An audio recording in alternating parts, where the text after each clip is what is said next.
I want to talk to you a little bit about this. You might remember this from Fox News.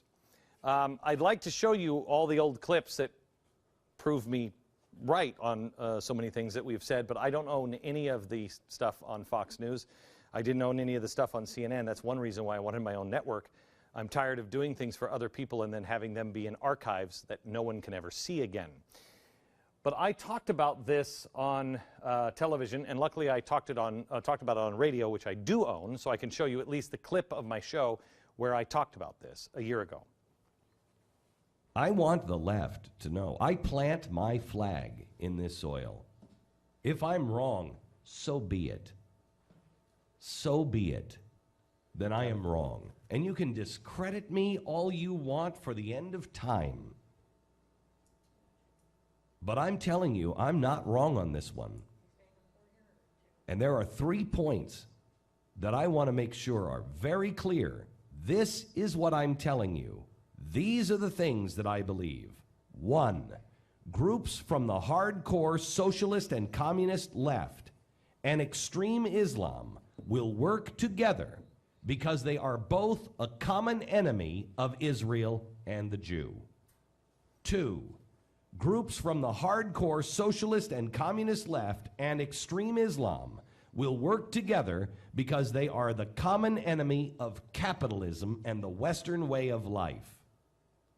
3, groups from the hardcore socialist and communist left and extreme Islam will work together to overturn relatively stable countries because in the status quo, they are both ostracized from power and the mainstream in most of the world. You got it? Got it?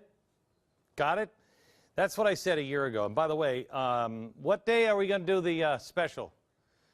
It's, where is it on the TV board? February 1st someplace. There it is. A Caliphate. 1 year later, on February 1st, Caliphate 1 year later. We're going to go over some of these things because it's crazy. All right. So this is what I said, and then I said the protests would become contagious. They would cascade, they'd sweep the Middle East, which they did, begin to destabilize Europe, which they have, and the rest of the world, which they're here now. Okay. I want to show you some things that, this is the chalkboard that I started, I said this morning to my staff. Had a lot of stuff going on. Between the stories and the news of the day, and even George Soros himself saying exactly what I've been saying all along about the economy, you just may want to give just a small, as Meghan McCain might say, a small emoticon of credibility. I'm not asking for much. I mean, not as much as she has. Obviously, she's more smarter than I am, or me. But just take a look. Consider for a moment what I'm saying to you. Because this is an outline. Can we open both these boards up? Open up both sides of the chalkboard, please, because I want to show you. This is where we were on this side. We were back here. And some stories have happened since. This is where we were when I was over at Fox, and this is where we're going. We've already been here. You know that these things are now happening. If you've paid any attention at all, you can see them happening. I want to show you some of these things now, because this is where we're headed. New prediction board. Uh-oh. Is that trouble? No. No. I don't know when this will be right, but I'm telling you all of these things are very likely to happen. And I'm going to back it up with these are some of the stories, because when I wrote this up this morning, I gave this list right away to my staff. And I came in and I ranted for about an hour. And I said, here, write it down, here it is. And so we put that down on the staff. And then somebody asked me, why are you saying that? Why are you? And I said, well, hang on. Give me the stack of stories. I don't know if I have the stack of stories here yet from this morning. But it's a stack that I get of news stories. I usually get it at night, and I read it at night. And then I get an additional stack in the morning, and I read through them. And I said, let me just give you the stories that are out today. To back this up, war, collapse, control, and hate. I'll give you the stories. Let me just take you through this. Economic collapse, first to Europe, then to the U.S. and the world. I don't know when this happens, but that is what's coming. The U.S. dollar will no longer be the world's gold standard. Civil war, and unlike the Civil War of the 1860s, this one's going to be fought in our inner cities, and it's going to be led by radicals, anarchists, communists, revolutionaries, and Islamists. And a lot of good people are going to be swept up into it. It's not going to be like the Civil War where we had the North and South. It's going to be in our cities. You won't know from neighbor to neighbor who's the good guy and who the bad guy is, and who's going to be feeding it. It's going to be fed by those in power in Washington, D.C., and in our universities, and in our medias. And it's not just civil war that is going to be fed. First, hatred, xenophobia, hatred, hatred against Muslims, hatred against Jews, hatred against Christians, hatred against atheists, you name it, hatred unleashed like you've never seen before.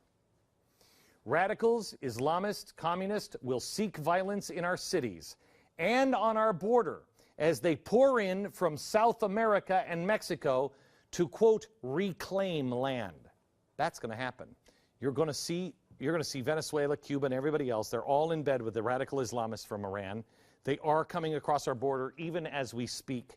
But a lot of stuff is going to happen as the average poor person after a global collapse down in Mexico is used by these people to go get that land back.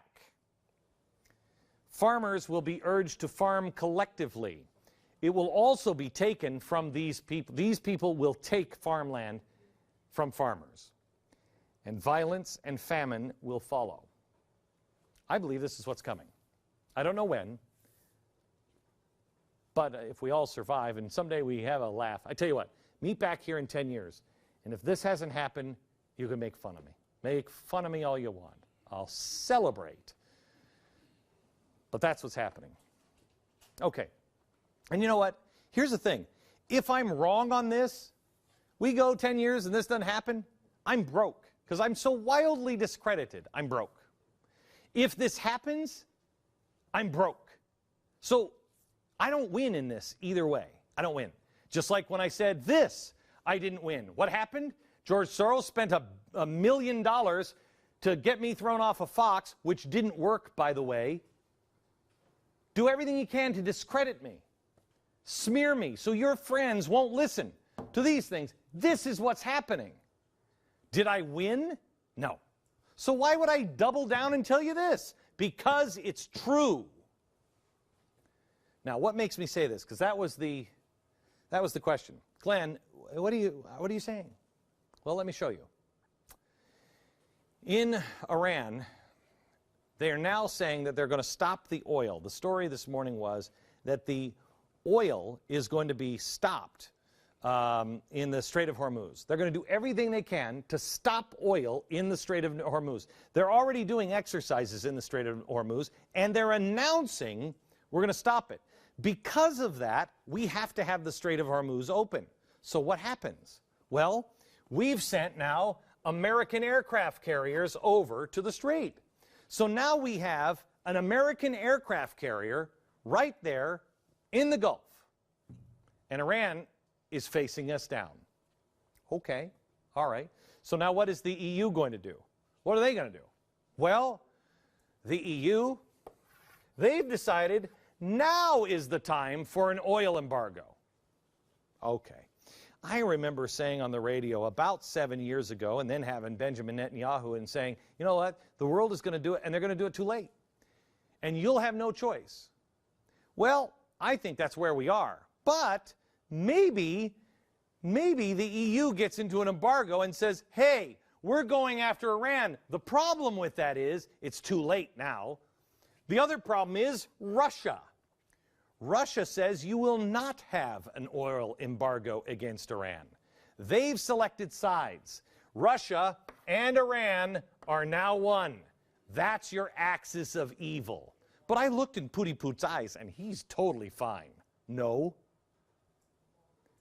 So Iran and Russia. Now why is Russia taking this stance? Well, because they really, really want to have an oil problem. Now, that doesn't make sense now, does it? Oh, yes, it does.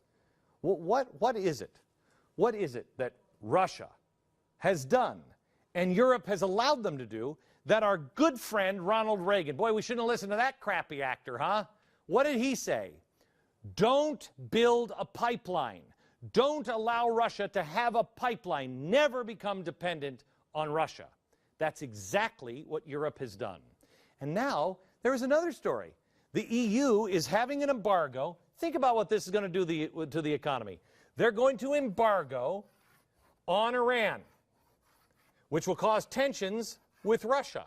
And the United States is sending an aircraft carrier over. But here's the extra great thing. The EU just lost an oil refinery. Biggest oil refinery went down. So what's going to happen to their gas prices? What's that effect going to be on their economy? If there happens to be violence in the Middle East, which I'm sure this Arab Spring, it'll never happen, if they happen to bomb an oil field, if they happen to block the Straits of Hormuz, what happens? What happens? Well, in the end, where does Europe get their oil? Not from us, because we're not drilling. No. They get it from I looked in Pooty Poot's eyes. Russia wins. It works to Russia's advantage to have the Middle East unstable. Then you have the Arab Spring, and you have the Egyptian parliament, which is now 75% against the United States and against the Israeli state, and they want Sharia law. No big deal. It's just sweeping the Middle East. See chart number 1. Sweeping the Middle East. By the way, forget about you and me for a minute. Let's talk about the 25% that don't want Sharia law. What do you think is going to happen to them? You think this thing's going to get better or worse? And what does that mean for Saudi Arabia? Better or worse? Where we get our oil. And then there's the EU unrest. You don't have to go to me on any of this stuff. George Soros has said this as well. This is why I say war is coming. Well, this and this, they're not separate. You have the IMF now saying global collapse is coming. Global collapse. Soros came out in his headline, global collapse is a possibility. Did you notice that India is now buying oil with gold? It was only traded in US dollars. You couldn't buy any kind of oil without US dollars.